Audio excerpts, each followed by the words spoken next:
Segundo dados recentes do IBGE, o Brasil é um país de maioria cristã. Católicos e evangélicos somados representam mais de 83% da população. Mas uma pesquisa não é capaz de medir o nível da nossa espiritualidade. Sendo assim, me permita te fazer uma pergunta.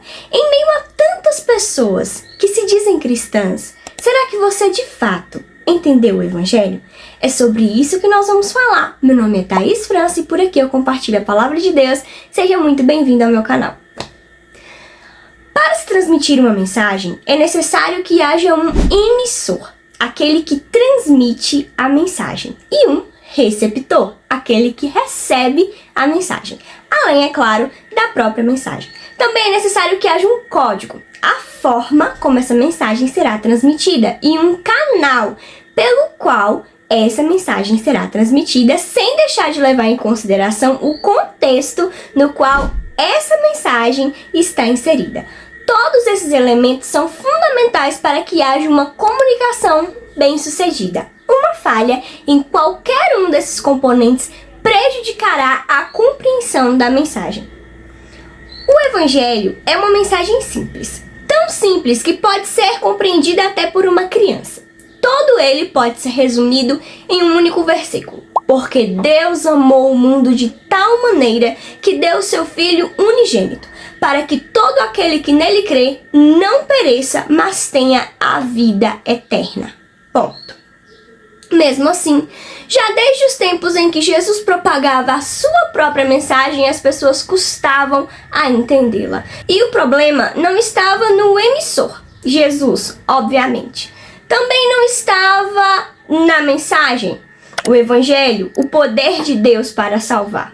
Não estava no código, as suas palavras, nem no canal, mas estava em seus receptores, que ouviam uma mensagem clara e cristalina, mas a turvavam com as ansiedades do tempo presente.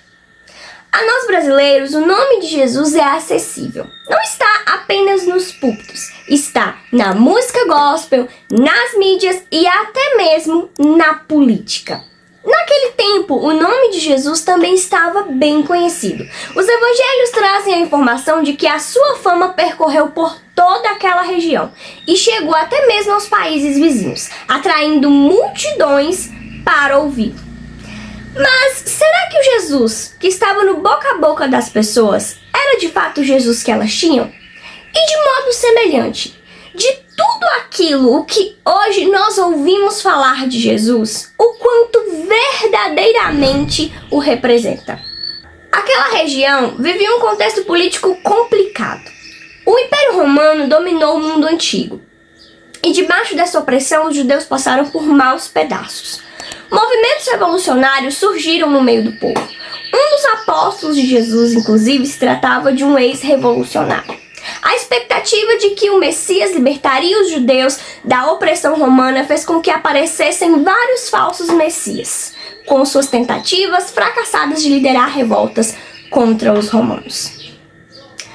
Nos 4 evangelhos, vemos uma passagem intitulada como a primeira multiplicação dos pães. Esse certamente foi um dos milagres mais conhecidos que Jesus realizou. Tudo começou quando Jesus decidiu entrar num barco com os discípulos e atravessar o mar da Galileia, em direção a um local deserto, longe das multidões. O Evangelho de Mateus ainda traz a informação de que Jesus estava de luto. Ele havia acabado de saber da morte de João Batista. Chegando lá, Jesus percebe que havia sido seguido pela multidão, que tinha visto os milagres que ele havia feito curando os doentes. Mesmo tendo seus planos frustrados, Jesus recebe as pessoas e realiza mais milagres no meio delas, sem perder a oportunidade de falar-lhes sobre o reino de Deus. Jesus nunca estava triste demais, ou cansado demais, ou chateado demais para que não pudesse ser misericordioso com as pessoas. Ao cair da tarde, os discípulos queriam que Jesus mandasse a multidão embora em busca de alimento. E é quando Jesus diz: deem vocês mesmos comida a eles. Confusos, os discípulos responderam a Jesus que seria necessário muito dinheiro para alimentar todas aquelas pessoas. E é quando um pequeno herói entra na história. André, um dos 12, apresenta a Jesus um menino que havia levado um lanche. 5 pães e 2 peixinhos, e estava disposto a compartilhar. Mas o que seria isso para tanta gente? Jesus então manda que as pessoas se sentem. Havia muita grama naquele lugar.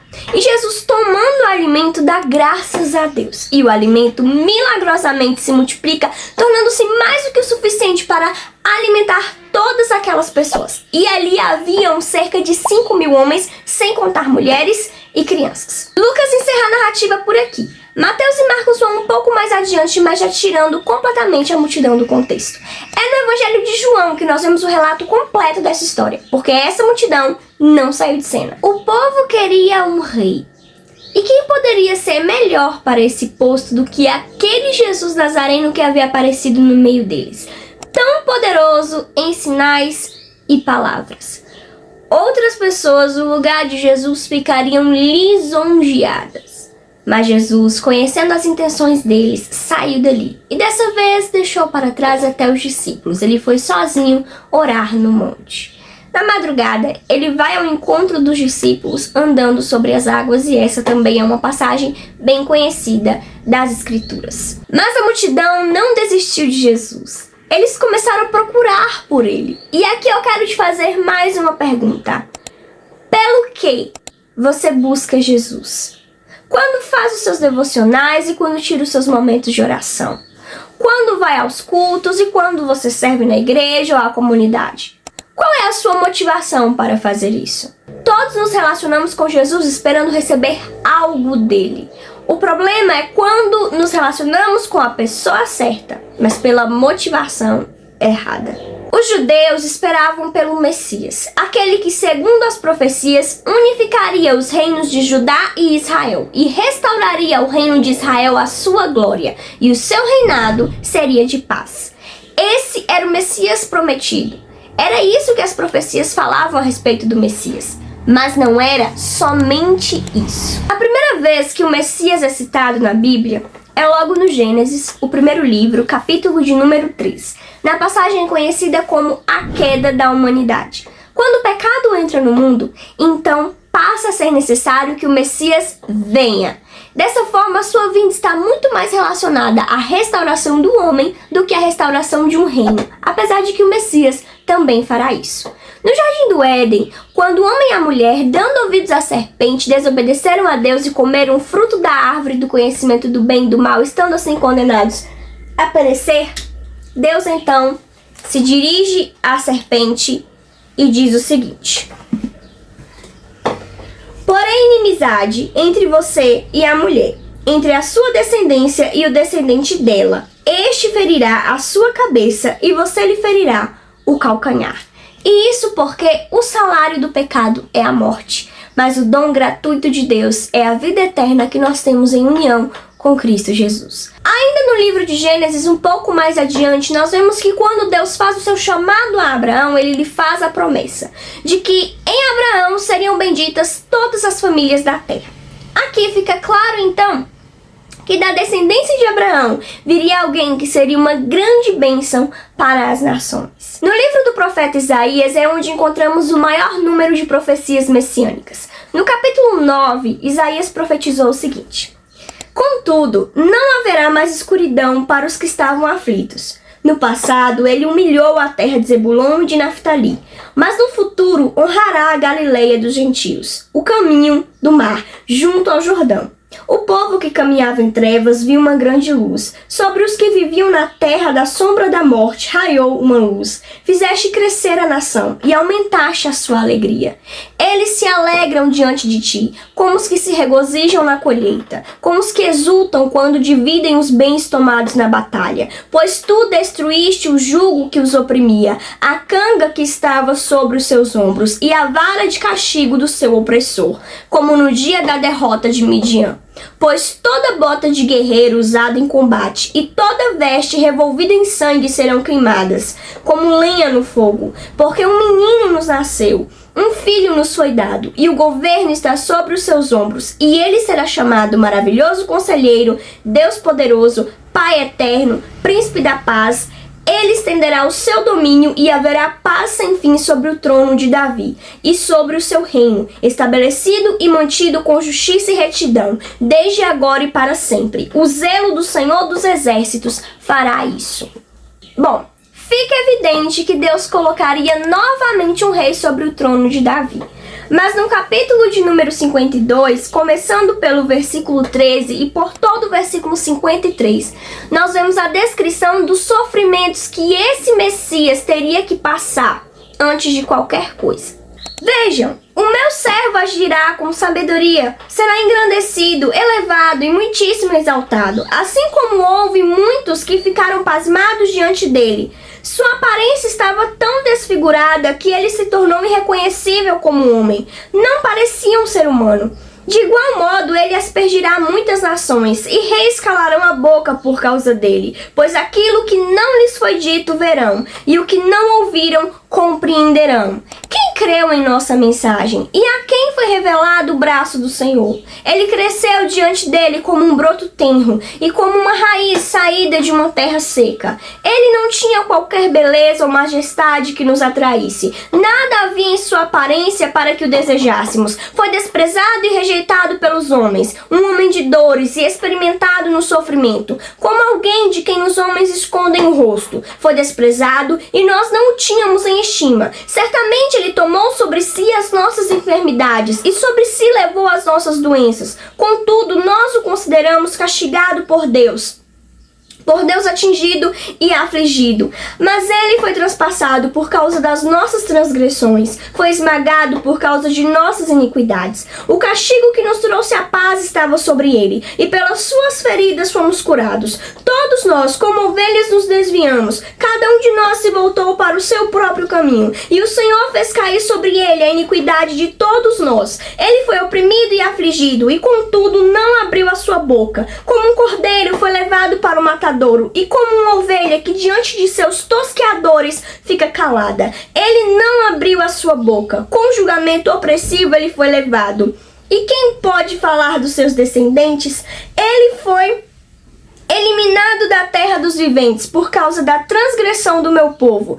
Ele foi golpeado. Foi-lhe dado um túmulo com os ímpios e com os ricos em sua morte, embora não tivesse cometido nenhuma violência, nem houvesse nenhuma mentira em sua boca. Contudo, foi da vontade do Senhor esmagá-lo e fazê-lo sofrer. E embora o Senhor tenha feito da vida dele uma oferta pela culpa, ele verá a sua prole e prolongará seus dias, e a vontade do Senhor prosperará em sua mão. Depois do sofrimento de sua alma, ele verá a luz e ficará satisfeito. Pelo seu conhecimento, meu servo justo justificará a muitos e levará a iniquidade deles. Por isso, eu lhe darei uma porção entre os grandes, e ele dividirá os despojos com os fortes, porquanto ele derramou a sua vida até a morte, e foi contado entre os transgressores. Pois ele levou o pecado de muitos, e pelos transgressores intercedeu. No capítulo 61, Isaías também faz uma bela descrição da obra do Messias.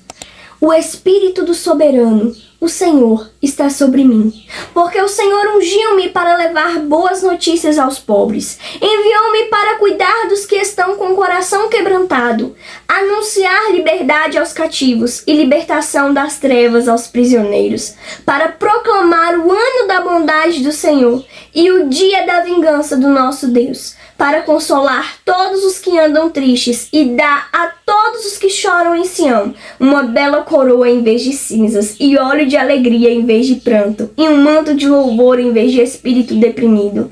Eles serão chamados carvalhos de justiça, plantio do Senhor, para a manifestação da sua glória. Era isso que aquelas pessoas estavam vendo com seus próprios olhos. Mas tudo o que elas queriam era um rei. A multidão encontrou Jesus ensinando numa sinagoga do outro lado do mar. Ao ser abordado, Jesus disse: "Vocês não estão me procurando porque entenderam os meus milagres, mas porque comeram os pães e ficaram satisfeitos. Não gastem tanta energia em busca do alimento perecível, mas busquem a comida que permanece pela vida eterna. a qual o Filho do Homem dará a vocês. Então a multidão pergunta a Jesus: e o que é que nós podemos fazer para fazer as obras de Deus? E essa até parece ser uma pergunta muito piedosa.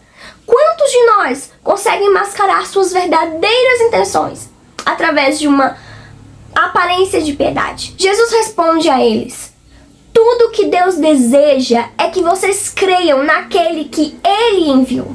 E é aí que a máscara de piedade cai por terra, porque eles disseram: Jesus, e o que é que você vai fazer então, para que nós possamos crer em você? Qual é o grande sinal que você irá realizar? Como se tudo que Jesus já havia feito não fosse suficiente. Nossos antepassados comeram maná no deserto. Está escrito: do céu deu pão para eles comerem. E você, o que fará para que nós possamos crer? O que eles queriam era a revolução. Jesus então respondeu a eles: não foi Moisés quem deu a vocês o verdadeiro pão do céu, porque o verdadeiro pão do céu é o meu Pai quem dá a vocês. O verdadeiro pão do céu é aquele que desceu do céu e dá vida ao mundo. E eles disseram: ah, Senhor, então ainda tem uma porção de maná reservado? Dê-nos sempre desse pão. Eu sou o pão da vida. Aquele que vem a mim nunca terá fome. Aquele que crê em mim nunca terá sede. Mas, como eu disse, vocês me viram, mas ainda não creram. Todo aquele que o Pai me der virá a mim. E quem vier a mim eu jamais rejeitarei, pois desci dos céus não para fazer a minha vontade, mas para fazer a vontade daquele que me enviou. E esta é a vontade daquele que me enviou, que eu não perca nenhum dos que ele me deu, mas os ressuscite no último dia. Porque a vontade de meu Pai é que todo aquele que olhar para o Filho e nele crer tenha a vida eterna, e eu o ressuscitarei no último dia. Então começou um burburinho no meio dos judeus, porque eles diziam: como é que Jesus pode dizer que desceu do céu? Nós não conhecemos o seu pai, a sua mãe, os seus irmãos, toda a sua família? E Jesus continuou: ninguém pode vir a mim se o Pai que me enviou não o atrair, e eu o ressuscitarei no último dia. Está escrito nos profetas: todos serão ensinados por Deus. Todos os que ouvem o Pai e dele aprendem, vêm a mim. Ninguém viu o Pai a não ser aquele que vem de Deus. Somente ele viu o Pai. Asseguro a vocês que aquele que crê em mim tem a vida eterna. Eu sou o pão da vida. Os seus antepassados comeram o maná no deserto, mas morreram. Todavia, aqui está o pão que desce do céu, para que não morra quem dele comer. Eu sou o pão vivo que desceu do céu. Se alguém comer deste pão, viverá para sempre. Este pão é a minha carne que eu darei pela vida do mundo. Mas como é que esse homem pode nos dar de comer a sua própria carne? Eles murmuravam entre si e Jesus continua: eu digo a verdade, se vocês não comerem a carne do Filho do Homem e não beberem o seu sangue, não terão vida em si mesmos. Todo aquele que come a minha carne e bebe o meu sangue tem a vida eterna, e eu o ressuscitarei no último dia. Ele falava de maneira simbólica a respeito do seu sacrifício na cruz do Calvário. Para mim, esse foi um dos discursos mais bonitos de Jesus. Mas as pessoas que tiveram a oportunidade de ouvir isso pessoalmente ficaram decepcionadas, porque elas perceberam que Jesus não mudaria nada na sua vida cotidiana. Os romanos continuariam no poder, apenas com a diferença de que agora elas teriam Jesus em seus corações, e isso para elas não era o suficiente. É muito fácil crer no Jesus que muda a história. Difícil é crer no Jesus que faz da história aquilo que nós não entendemos. Quando Jesus estava prestes a retornar ao céu, os apóstolos perguntaram a ele se já havia chegado o momento em que ele restauraria o reino de Israel.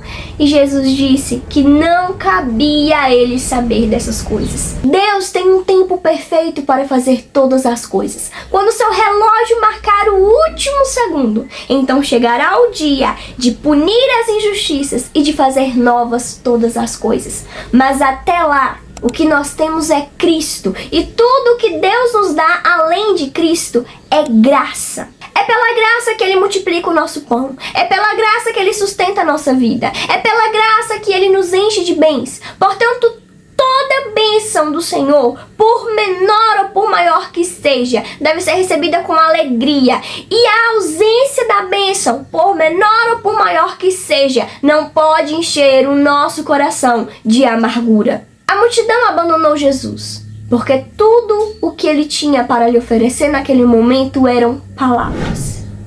Até muitos discípulos o abandonaram. Mas se voltando para os 12, Jesus pergunta: e vocês? Também não vão embora? E Pedro respondeu: Senhor, onde iremos nós? Só tu tens as palavras de vida eterna. Para finalizar, me permita te fazer uma pergunta. De tudo o que Jesus é, isso aí é tudo o que você espera de Jesus? Que a palavra da vida eterna hoje possa preencher todos os vazios do seu coração e ser o suficiente para que você se relacione com Jesus. Até o próximo vídeo.